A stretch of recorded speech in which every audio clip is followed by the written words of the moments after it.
Hello अस्सलाम वालेकुम guys, how are you? आप सब कैसे हैं? Welcome to my channel Pakistan की आवाज़। प्लीज़ आप मेरे चैनल को सब्सक्राइब कर लें और बेल आइकॉन को भी दबा लें।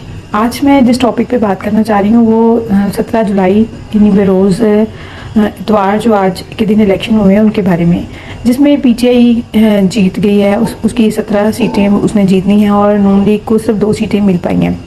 मैं सबसे पहले पीटीआई को मुबारकबाद देती हूँ। उसके बाद नून लीग की जो नाकामी है उसके बारे में आज हम डिस्कस कर लेते हैं कि इस नाकामी की आखिर वजह क्या है। तो इसकी मल्टीपल रीजंस हैं। सबसे पहले तो जो पीटीआई का बयानिया था जी कि धांधली हो रही है और इसमें फ़ौज इन्वॉल्व है, न्यूट्रल नहीं है, तो आज उसको सबूत मिल गया कि न्यूट्रल नहीं है। हाँ, उनके जो केपीके के जो फ़ौज के एक रुकन हैं, जर्नैल हैं, मैं उनका नाम नहीं लूँगी, लेकिन उन्होंने काफ़ी कोशिश की और उन्हीं की कोशिशों की वजह से आज पीटीआई जो है वो, क्योंकि वो पहले पीटीआई को लाने वाले भी वही जर्नैल थे और आज भी उन्हीं की एफर्ट से पीटीआई जो है वो जीत गई है। अब इतना तो वो उनके लिए कर ही सकते हैं ना कि यहाँ पर बंदे भेज के लोगों को थ्रेट्स करके। और इसकी एक और रीज़न भी है, और वो जो रीज़न है वो नून लीग की साइड से है कि ये जो लोग इलेक्ट हुए हैं जिनको टिकट्स मिली हैं, नून लीग के जिन लोगों को टिकट्स मिली थी वो नून लीग के लोग नहीं थे, ये पीटीआई के लोग थे जो कि अपनी सीट्स छोड़ के तो नून लीग में शामिल हुए। तो देखिए, हर एक एरिया का अपना एक उनका ग्रुप होता है और वहाँ के लोग होते हैं जो कि सपोर्ट करते हैं अपने खास इलाके के लोगों को। तो वहाँ पर उन लोगों ने काम किया। नून लीग के बहुत सारे लोगों ने अपने अपने एरियाज़ में काम किया हुआ है और उनकी एक वहाँ पर पहचान है, तो लोग उन्हीं को वोट देते हैं। नून लीग का जो वोट है वो नून लीग को पड़ा है, जो उन लोगों को वोट पड़ता है वो नून लीग को नहीं पड़ा। एक तो ये रीज़न भी है।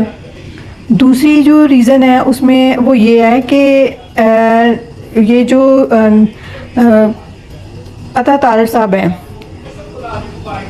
इन्हीं लोगों ने कहा कि इन्होंने कहा जी हमने मैनेज कर लिया है पंजाब में। हालांकि राणा सनाउल्लाह साहब ने कहा कि मैं खुद आकर इन चीज़ों को हैंडल करता हूँ, मुझे पता है कि लोग किस तरह से धांधली करते हैं और क्या क्या मामलात होते हैं, कैसी गुंडागर्दी होती है, कैसी बदमाशी होती है। लेकिन अता तारड़ साहब ने जो है वो अपनी जो है वो हठधर्मी पर कायम रहे और उन्होंने कहा जी हम सब संभाल लेंगे। नतीजा ये क्या, और नून लीग जो है अपनी नशिस्तें भी खो बैठी है। अब क्या नेक्स्ट क्या होगा, क्या ऑप्शंस हैं नून लीग के पास और बाकी हुकूमत कौन बनाएगा, ये तो आने वाला वक्त बताएगा। लेकिन देखिए, मरीम नवाज़ और नवाज शरीफ जो दोनों ही इस चीज़ के हक में नहीं थे और नून लीग तकरीबन डिवाइडेड थी कि हमें ये जो इमरान खान का गंद है इसको अपने सर पे अपने माथे पे नहीं रखना चाहिए। ये जो महंगाई का इन्होंने एक तूफ़ान बर्पा किया, क्योंकि IMF हमें कर्जे नहीं दे रहा था और हम लोग जो है वो बैंक करप्ट होने वाले थे, श्रीलंका जैसे हमारे हालात बन रहे थे। तो नून लीग नहीं चाहती थी, जो नवाज शरीफ और मरीम नवाज और उनके जो उनके फॉलोअर्स हैं वो नहीं चाहते थे कि, बहुत सारे नून लीग वाले नहीं चाहते थे कि ये गन हम अपने सर पे लें। इस वजह से ये जो पेट्रोल की कीमतों में इजाफा किया गया, ये भी इसी वजह से लेट किया गया और अभी तक IMF के साथ हमारी निगोसिएशंस चल रही हैं। अगर IMF कर्जा नहीं दे रहा था तो बाकी दोस्त ममालिक ने भी कर्जा देने से मना कर दिया। फिर बहुत सारे जो मुख्तदर हल्के हैं जिनमें आप इस्टेब्लिशमेंट का नाम स्पेशली ले सकते हैं, उन्होंने रिक्वेस्ट की मरीम नवाज से और नवाज शरीफ से। फिर निगोसिएशन हुई। शहबाज शरीफ आपको पता है लंदन भी गए, काफ़ी दिन लंदन रहकर भी आए। फिर उन्होंने एक रिक्वेस्ट की कि इस वक्त मुल्क के हालात ऐसे नहीं हैं, आप अपनी पार्टी की खातिर ये जो स्टेप ना लें कि आप असम्बलियाँ मत तोड़ें, क्योंकि नवाज शरीफ और मरीम नवाज भी यही चाहते थे कि हमारा इस तरह से इमेज पार्टी का खराब होगा। हम महंगाई एक मजबूरी बन चुकी है जो कि इमरान खान की वजह से करनी पड़ेगी, तो हम ये अपने ज़िम्मे क्यों लें ये सब कुछ। लेकिन फिर जब मुल्की हालात देखे और उस फेवर में उनको फ़ैसला करना पड़ा और ये मुश्किल हालात पाकिस्तानी कौम पर डालने पड़े, पेट्रोल की कीमत बढ़ानी पड़ी और घी की कीमत में भी इजाफा हुआ।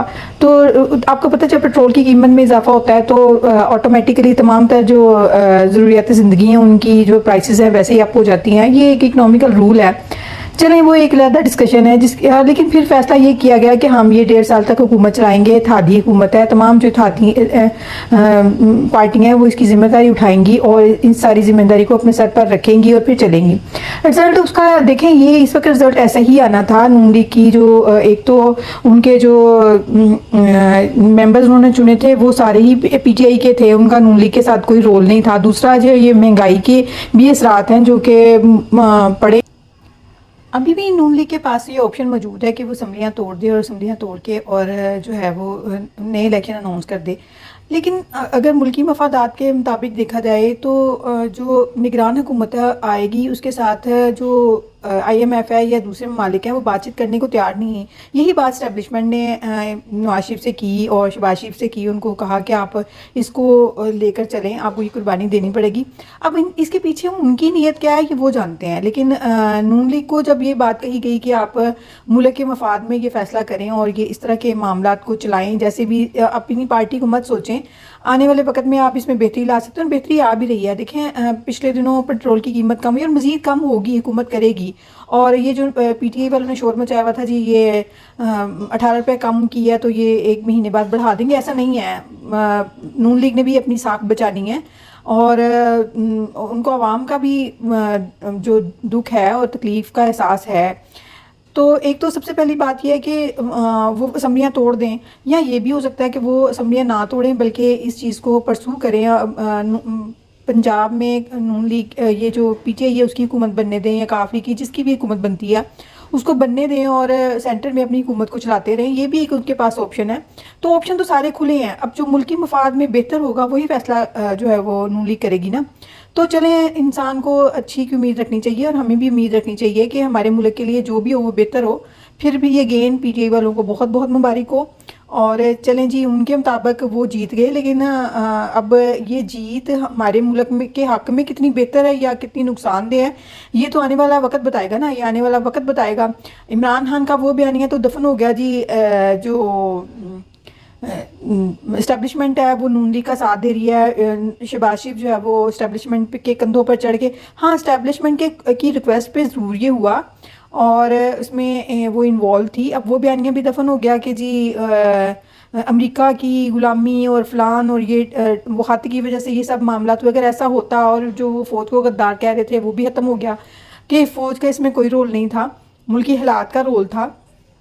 चलिए, अल्लाह ताला इस मुल्क पे रहम करे और इसके हक़ में सब कुछ बेहतर करे, अवाम के हक़ में बेहतर करे। बहुत बहुत शुक्रिया। अल्लाह हाफ़िज़।